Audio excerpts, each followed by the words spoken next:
भोला सुबह सुबह अपनी कुल्हाड़ी को लेकर जंगल की ओर जाने लगा।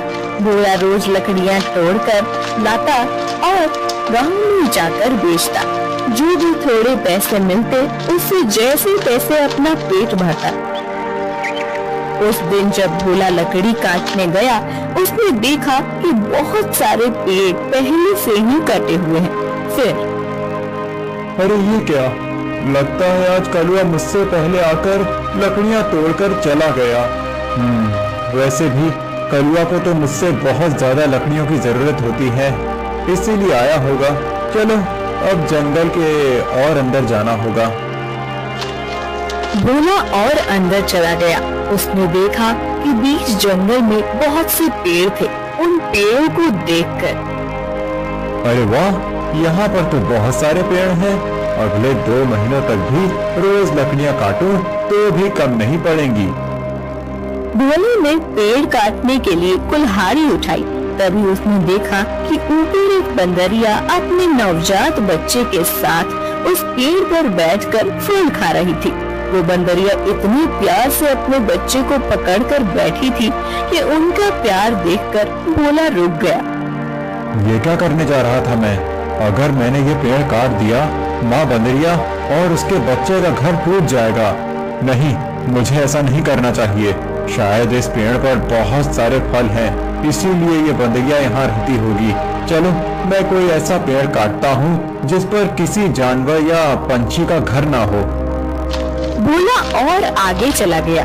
उसने अपनी जरूरत के अनुसार लकड़ियाँ काटी और उन्हें बेचने चला गया।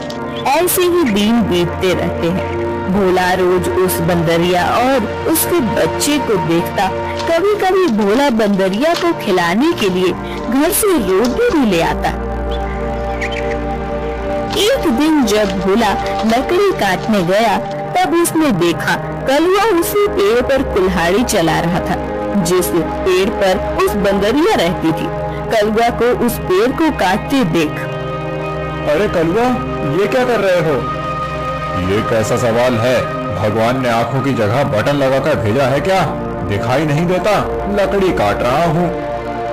वो तो मैं देख रहा हूँ कलुआ, लेकिन इस पेड़ की लकड़ी क्यों काट रहे हो? किसी और पेड़ की लकड़ी काटो।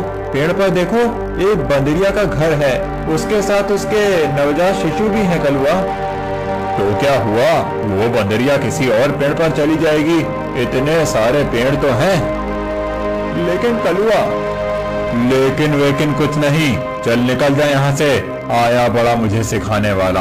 और सुन, इस पेड़ को तो पूरा मैं ही काटूंगा, ये ध्यान रखना। तुझे चाहिए तो कहीं और चला जा, नहीं तो ये देख रहा है ना कुल्हाड़ी, मुझे जरा सी भी देर नहीं लगेगी इस कुल्हाड़ी को तुझ पर चलाने में।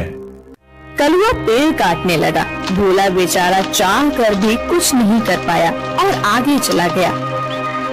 दोपहर के समय जब भोला जंगल से लौट रहा था, तब सपने देखा कि कलुआ ने वो पूरा पेड़ काट डाला था। भोला को बहुत बुरा लग रहा था। तभी उसकी नजर पेड़ के एक बड़ी लकड़ी के नीचे गई।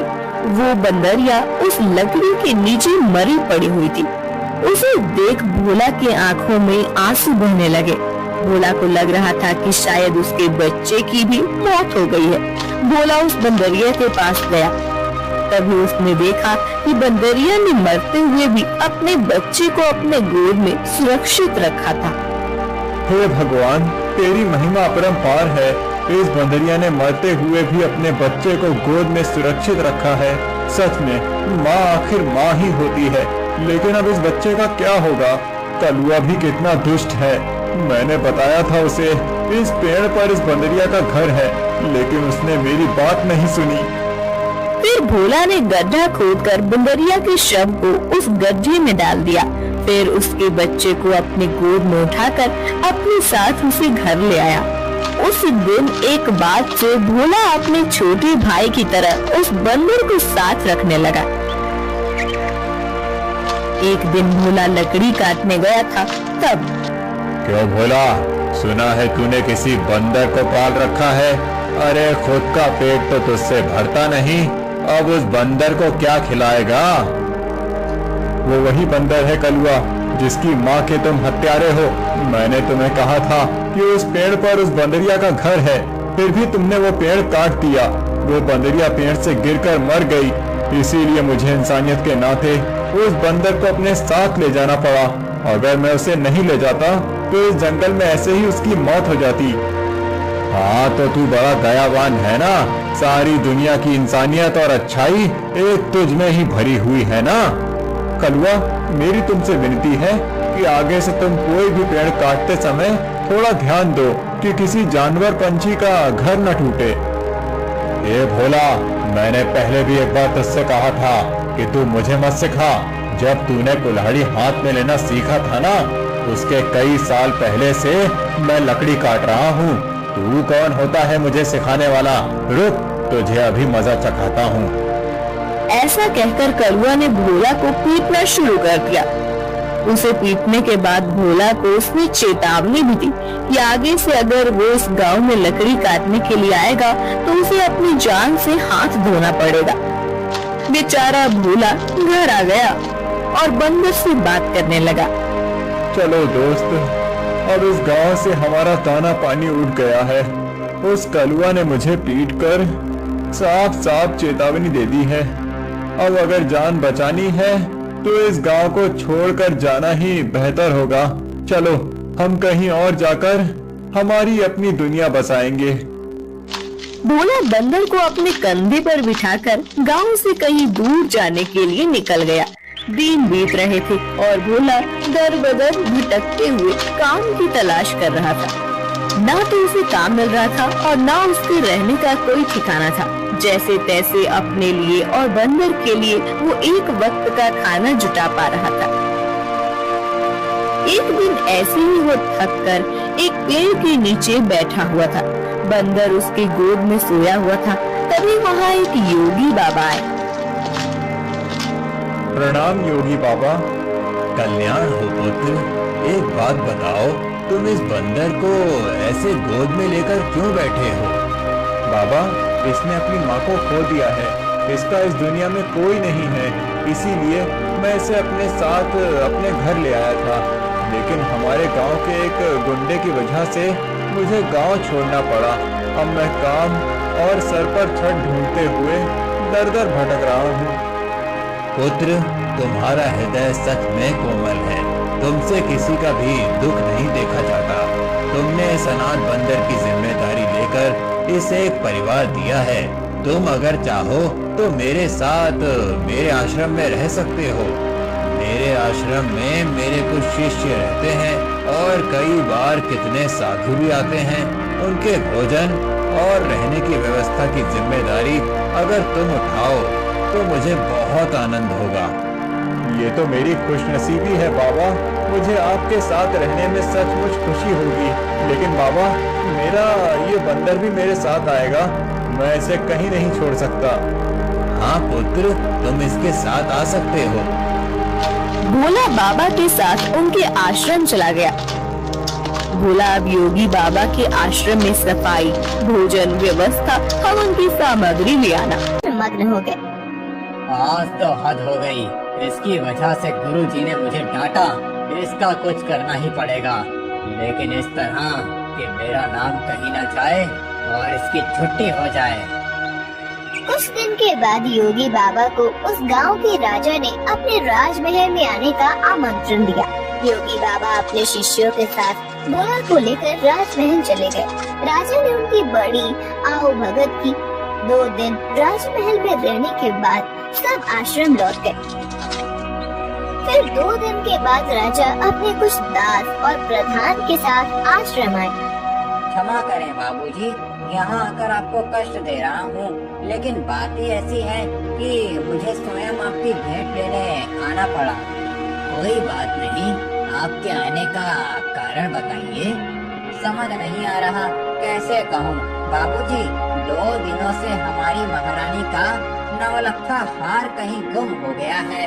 समझ नहीं आ रहा कि कहाँ गायब हो गया। साफ साफ बताइए कि आप क्या कहना चाहते हैं। क्या हमारे जाने के बाद से वो हार गुम हुआ है? सच कहूँ तो हाँ, मतलब हम में से किसी ने वो हार चुराया है। ऐसा कहना है आपका? नहीं बाबूजी, मैं आप पर शक करने का पाप नहीं कर सकता, लेकिन महारानी की वजह से मुझे यहाँ पर आना पड़ा।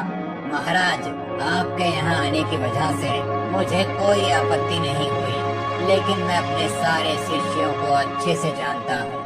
मेरे शिष्यों में से कोई भी चोरी जैसा पाप नहीं कर सकता। फिर भी अगर आपको तसल्ली ना हो तो आप सबकी तलाश ले सकते हैं। राजा के साथ आए हुए दासों ने सबकी तलाशी ली। तब उन्हें भोला की झोली में वो 9 लाख का हार छुपाया हुआ मिला। वो भोला को पकड़कर ले गए। छोड़ो मुझे, मैंने कुछ नहीं किया है। बाबूजी, मैं सच कह रहा हूँ, मैंने चोरी नहीं की। भोला, तुमने चोरी की है? मैं सोच भी नहीं सकता था कि तुम इतनी गिरी हुई हरकत कर सकते हो। नहीं नहीं मालिक भैया, मैं सच कह रहा हूँ, मैंने कुछ नहीं किया। मैंने उस हार को देखा भी नहीं था। बाबूजी, ये लड़का रंगे हाथों पकड़ा गया है। अब मैं कुछ नहीं कर सकता। मुझे इसे सजा दिलाने के लिए महल लेकर जाना होगा। बाबूजी, मुझे बचा लीजिए, मैंने सच में कुछ नहीं किया। आप मुझे जानते हैं, मैं चोरी के बारे में सोच भी नहीं सकता। बुरे से बुरे वक्त में भी मैंने चोरी नहीं की, तो अब क्या करूँगा? मेरा विश्वास कीजिए।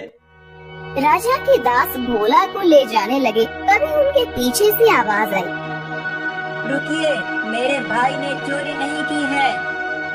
सबने पीछे मुड़कर देखा। भोला का बंदर पीछे खड़ा होकर बोल रहा था। महाराज, मेरे भाई ने चोरी नहीं की है। ये हार किसी ने जानबूझकर उसके झोले में डाला है। ये क्या, एक बोलने वाला बंदर? हाँ, मैं एक बोलने वाला बंदर हूँ। मेरे बचपन से लेकर भाई मुझसे बात करते आए हैं। ये रोज मुझसे ढेर सारी बातें करते हैं। उन्हें बोलते हुए देख और उनकी बातें सुनकर ही मैंने बोलना सीखा है। मैं दावे के साथ कह सकता हूँ, मेरे भाई ने चोरी नहीं की है। अच्छा, तो तुम दावे के साथ कह रहे हो, तो तुम्हें ये भी पता होगा कि ये हार जानबूझकर इसकी झोली में किसने डाला? हाँ, मुझे पता है। इस माड़िक ने मेरे भाई के झोले में वो हार डाल दिया था। क्या तुम सच बोल रहे हो? नहीं नहीं बाबूजी, ये झूठ बोल रहा है। मैंने सच में चोरी नहीं की है। तुम्हारी लड़खड़ाती हुई जुबान ने सब सच कह दिया है माड़िक। मैं कभी सोच ही नहीं सकता था कि तुम ऐसा करोगे। सच सच बताओ, तुमने चोरी क्यों की? और उसका इल्जाम बेचारे भोला पर डालकर क्या करना चाहते थे तुम? मालिक ने अपनी जलन के बारे में सब सच बाबा जी को बता दिया। महारानी के हार की चोरी के जुर्म में मालिक को पकड़ लिया गया। फिर भोला, तुम्हारा ये बंदर सच में बड़े काम का है। ये हमारे राज्य की बड़ी मदद कर सकता है। मैं चाहता हूँ कि तुम इसके साथ हमारे राज्य के गुप्तचर बन जाओ और हमारे शत्रुओं की गतिविधियों पर नजर रखो। इस बंदर पर किसी को शक नहीं होगा और तुम आसानी से सब पर नजर रख पाओगे। इस काम के बदले में तुम्हें बहुत धन दिया जाएगा। राजा जी की बात भोला को सही लगी। योगी जी ने उसमें हामी भरी। भोला अब राज्य का पहला ऐसा गुप्तचर बन गया जिसका साथी एक बंदर था।